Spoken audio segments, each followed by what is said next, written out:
Zara did not go home.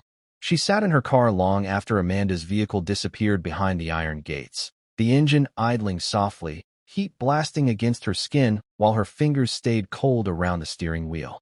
Snow gathered along the edges of the windshield, melting slowly, like time refusing to move fast enough. She hadn't meant to follow. That was the lie she told herself. She had driven after Amanda because she needed to see where she went, because not knowing felt worse than knowing, because something in her chest had started to tighten the moment Amanda walked out of that cafe, without looking back. The message on Amanda's phone. Go home. I'll handle the rest. Zara replayed the words again and again. That wasn't concern. That wasn't sympathy. That was authority. And authority had never belonged to Amanda. The gates closing had been the final insult. Smooth. Silent. Absolute. No hesitation. No questioning. Whoever owned that place had decided Amanda was worth protecting. Zara swallowed hard and finally turned the key, pulling away slowly, forcing herself not to look back. She drove aimlessly at first. Streets blurred past her vision, lights streaking through falling snow. Her thoughts slipped backward, uninvited, to a night she had spent months convincing herself was necessary. 7 months ago, the hotel bar had been crowded, loud with clinking glasses and forced laughter. Men in suits. Women in dresses chosen carefully for the impression they gave rather than the comfort they offered. The deal had already been decided before anyone sat down. Everyone knew that. Amanda had been invited as an afterthought. A gesture. Zara remembered watching her sister sit beside her at the table, hands folded politely, smile soft, eyes too trusting. Amanda had worn a simple dress that night. Nothing flashy. Nothing that demanded attention. She had always been like that. Content to exist quietly, to let others take center stage. It had made Zara furious. Not because Amanda was weak, because everyone liked her for it. Relax, Zara had said, sliding a drink toward her. You look tense. Amanda had laughed nervously. I don't usually drink this much at business dinners. That's why you should, Zara replied smoothly. Just one more. We're almost done. Amanda had hesitated. Zara remembered that clearly. The way Amanda's fingers hovered over the glass. The way she glanced around, uncertain, as if checking for permission she no longer needed to ask. Zara had smiled at her then. Not cruelly. Reassuringly. Amanda trusted her. That was the worst part. Zara told herself she hadn't planned everything in advance. That she hadn't known exactly which room would be used. That she hadn't anticipated every angle of the fallout. That part was true. What wasn't true was the lie she told herself afterward. That she hadn't meant to destroy her. Zara parked outside her apartment building and sat there in silence, forehead resting briefly against the steering wheel. She hadn't meant for Amanda to get pregnant. That complication had come later. Unexpected. Dangerous. But even then, she hadn't stopped. Because by the time Amanda's pregnancy became undeniable, everything else was already in motion. Zara stepped inside her apartment and locked the door behind her, sliding down against it slowly until she was sitting on the floor. Her phone buzzed in her hand. A news alert. Park Holdings shares continue to fall amid investigation rumors. Her breath hitched. She opened another message. Another alert. Another loss. The collapse was accelerating. And she hadn't anticipated that either. Zara pushed herself up and paced the living room, heels discarded somewhere near the door. Her thoughts raced now, no longer neatly arranged the way she preferred them. She had chosen Christmas on purpose. She admitted that to herself now, alone in the quiet. Christmas was when Amanda was happiest, when she tried hardest, when she believed most deeply that she belonged, that the family had finally accepted her, that her obedience had paid off. Zara had wanted that belief shattered, because Amanda had taken something from her without ever asking. Junhyuk, not by seduction, not by scheming, but by simply existing in a way that made people soften. Even Junhyuk, rigid and distant as he was, had smiled more around Amanda, had defended her in small ways, had looked at her with something dangerously close to loyalty. Zara had been the chosen one once. The plan match. The future that made sense. And then Amanda arrived. Adopted. Quiet. Grateful. And still chosen. Zara clenched her fists. She hadn't wanted Amanda dead. She hadn't wanted her beaten. She had wanted her discredited. Unchosen. The video had been insurance. Nothing more. Proof that Amanda was not what she appeared to be. Proof that her softness was a lie. Proof that the family's instincts were right all along. What Zara hadn't planned for was power.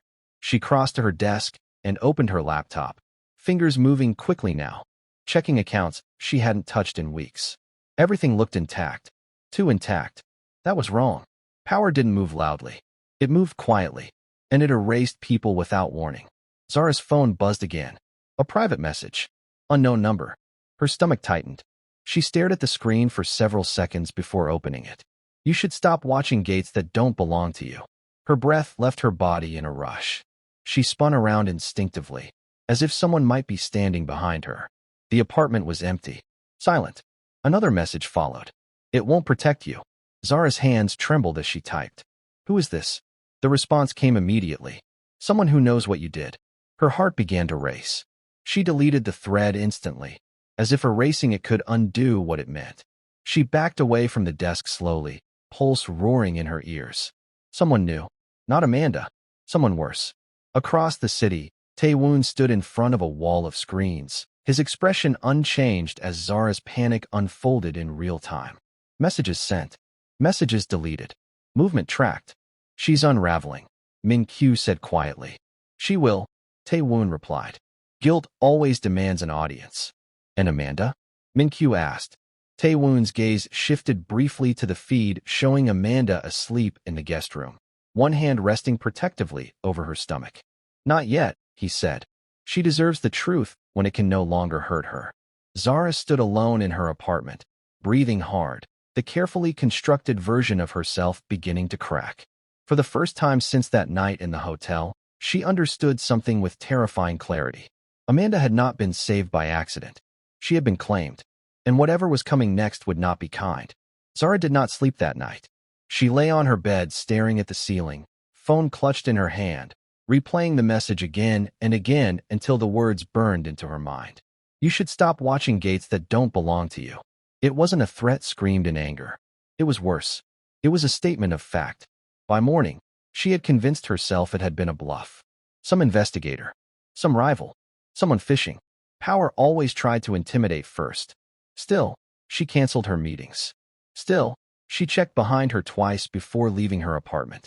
Still, she drove a longer route than usual, eyes flicking to mirrors, pulse refusing to slow. Across the city, Amanda woke to quiet. Not the brittle, watchful quiet she had learned to live inside at the Park Estate, but a steady calm that didn't demand anything from her. Morning light filtered softly through the curtains, touching the edge of the bed, warming her face. She lay still for a moment, hand resting over her stomach, counting breaths. Safe. The word came more easily now, though it still felt fragile, like glass that might shatter if she moved too suddenly. Her phone buzzed on the bedside table. Zara. Amanda smiled faintly as she picked it up. Did you sleep? I keep thinking about you. Amanda typed back slowly. I did. Thank you for checking on me. There was a pause before Zara replied. I wish I could come see you. Amanda hesitated. It's better if we keep things quiet for now, she typed. Just until everything settles. Zara's reply came too quickly. Who told you that? Amanda frowned slightly. No one. I just think it's safer. Another pause. Longer this time. You're not hiding from me, are you? Zara finally sent. The question sat heavy in Amanda's chest.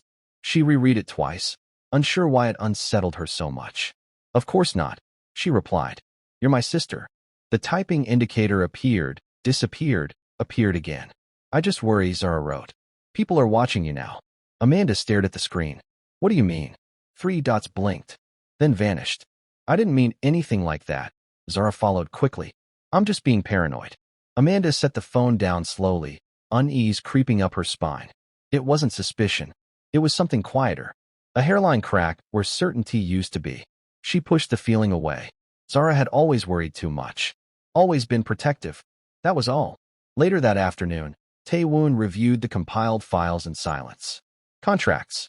Approvals. Digital timestamps. Everything aligned too cleanly now to be coincidence. This was intentional, Min-kyu said quietly. The timing. The room assignment. The camera angles. Yes, Tae-woon replied. And she's losing control. Zara's movements had become erratic. Calls made, then deleted. Meetings postponed. Accounts checked repeatedly. The calm precision she once prided herself on was slipping. She'll reach out soon, Min-kyu said. To Amanda. Tae-woon shook his head slightly. Not yet. He tapped the screen, isolating a single record. She'll try to protect herself first. That evening, Amanda sat alone in the living room, a blanket wrapped around her shoulders, the television on but muted. She wasn't watching it. Her thoughts kept drifting back to Zara's messages. People are watching you now. She told herself it was nothing. Still, she found herself glancing toward the windows more often than usual. Tae-woon entered quietly, carrying a folder. He stopped when he noticed her tension.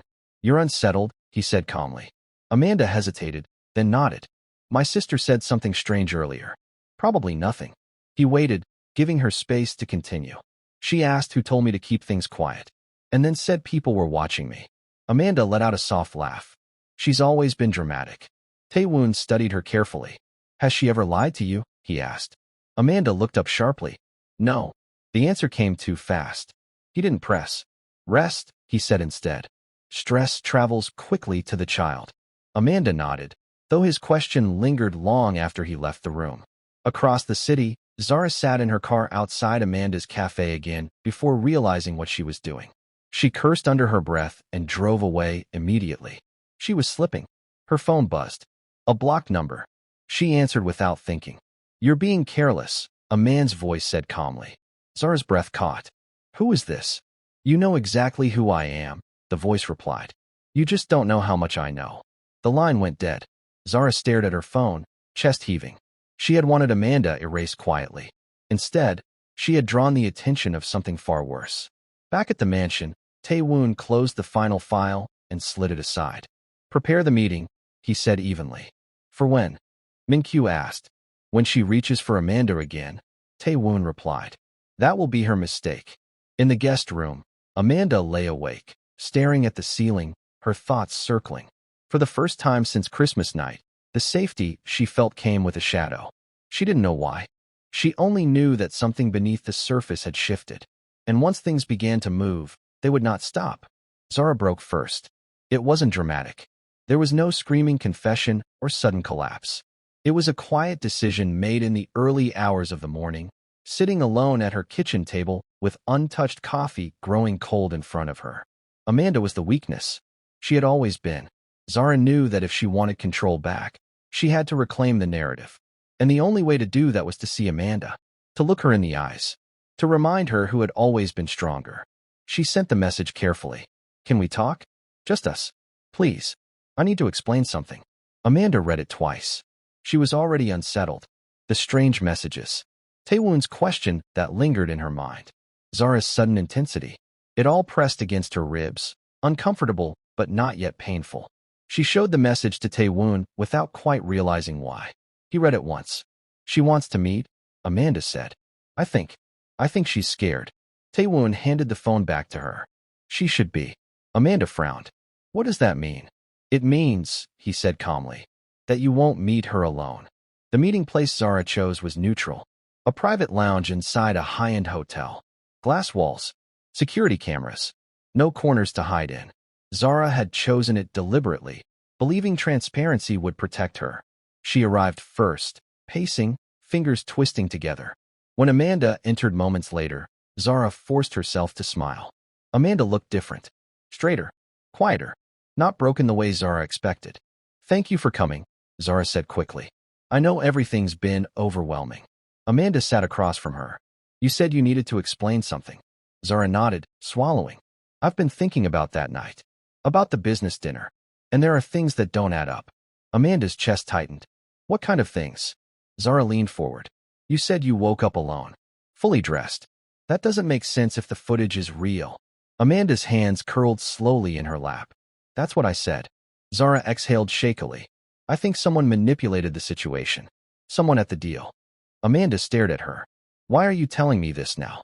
Zara hesitated. "Because I thought you would be ruined. Because I didn't think anyone powerful would care. Because I didn't expect him.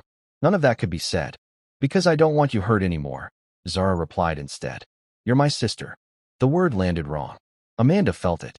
The subtle misalignment. The way Zara avoided her eyes. The way her concern felt rehearsed. And then Zara kept talking, because once she started, she couldn't stop. "I didn't plan for it to end like this," she said quietly. "I thought you'd be embarrassed. Ashamed. I thought you'd disappear quietly like you always do when things get hard. Amanda's breath caught. Disappear? That's what you do, Zara said, bitterness bleeding through. You shrink. You take blame that isn't yours. You survive quietly so others can stand taller. Her voice trembled. I needed that. Amanda whispered. You needed me destroyed. Zara looked away. I needed proof you weren't better than me. Before Amanda could respond, the door to the lounge opened. Kong Tae-woon walked in. Zara went very still. He didn't look at Amanda. His gaze fixed on Zara with surgical precision. You chose a public place, he said calmly. Smart. Zara stood abruptly. Who are you? The man you tried to use, he replied. Amanda's breath caught. Tae-woon. He lifted a hand gently, not taking his eyes off Zara. You deserve to hear this clearly. Zara's voice shook. I don't know what you think I did. You brought her to the deal. Tae-woon interrupted. You encouraged her to drink. You authorized the room reassignment. You ensured the cameras captured enough to ruin her and not enough to expose the truth. Zara's face drained of color. That's not. You chose Christmas, he continued evenly. Because humiliation works best when it shatters hope. Amanda's world tilted. Her voice came out thin. Zara? Zara laughed weakly. This is insane. You're letting him manipulate you. Tae-woon placed a tablet on the table and turned it toward Amanda. Security logs. Digital approvals. Messages sent and deleted. A pattern too deliberate to ignore. Amanda stared, her hands trembling. No, she whispered. You wouldn't. Zara's composure shattered. You were never meant to take anything from me, she snapped. Do you know what it's like to be promised a future and then watch someone else walk into it just by being good? Amanda's chest ached. I never took anything from you. You took everything, Zara hissed. Your innocence made people protect you. Your silence made them trust you. I worked harder, planned longer, sacrificed more. And drugged your sister? Tae-woon asked coldly. Silence fell. Amanda's breath hitched painfully. Is that true? Zara's eyes filled, fury and desperation colliding. I didn't think it would go that far. I didn't know you'd end up pregnant. I didn't know he would be involved. Amanda stood slowly, tears streaming down her face. You watched them throw me into the snow, she whispered. You watched them call my baby filth. Zara looked away. That was answer enough. I trusted you, Amanda said. You were all I had left. Tae-woon stepped forward, placing himself between them. It's over, he said quietly. Your involvement has been documented. The families you aligned with are already cutting ties. Zara laughed hysterically. You think this ends me? No, he replied. You ended yourself the moment you mistook cruelty for strength. Security entered silently. As Zara was led away, she twisted back toward Amanda. You don't deserve him, she spat. You never deserved any of it. Amanda didn't respond. She watched her go with a strange calm settling into her bones. Later that night, Amanda stood alone on the balcony of the mansion, city lights stretching endlessly below. Snow drifted softly again, but this time it didn't feel like ash. Her hands rested on her stomach. I want to leave, she said quietly. Tae-woon stood behind her, not touching, not crowding. I don't want my child growing up inside war, she continued. Inside secrets. Inside fear. He listened. I can go somewhere quiet, Amanda said. Start over. Just me and the baby. Tae-woon spoke gently. You can. She turned, surprised. But I won't disappear, he continued. Not from my child's life. Amanda's eyes filled. I don't want to owe you anything. You don't, he said calmly. I'm not asking for marriage. Or promises. Or ownership. She searched his face. Then what do you want? To be involved, he said simply. To protect what is also mine. Slowly. On your terms. Silence stretched between them. You don't have to decide tonight, he added. But know this. You won't face this alone unless you choose to. Amanda looked down at her stomach, feeling a gentle movement beneath her palm. Slow, she whispered. We take this slow. He nodded once. As slow as you need. A year later, Christmas returned. The mansion was warm. Laughter echoed softly through the halls. Amanda sat by the window, her daughter asleep against her chest, tiny fingers curled into her sweater. She had not returned to the family that cast her out. She had not chased revenge. She had chosen peace and truth. Tae-woon stood nearby, watching them both with quiet certainty. Amanda looked down at her child and smiled. The past no longer owned her. And this time, she was chosen, not by betrayal, not by force, but by herself. Betrayal doesn't always come from enemies. Sometimes, it comes from the person you trusted most. What would you have done if you were in Amanda's shoes? Would you have forgiven easily and walked away like Amanda did? Or would you have chosen revenge? Tell us in the comments. And tell us, where are you watching from today? Globe showing Europe, Africa. We love seeing how far the Afro-K Heart Stories family reaches. Like, subscribe, and share for more powerful stories from Afro-K Heart Stories. Thanks for watching and subscribing to the channel. See you in the next video.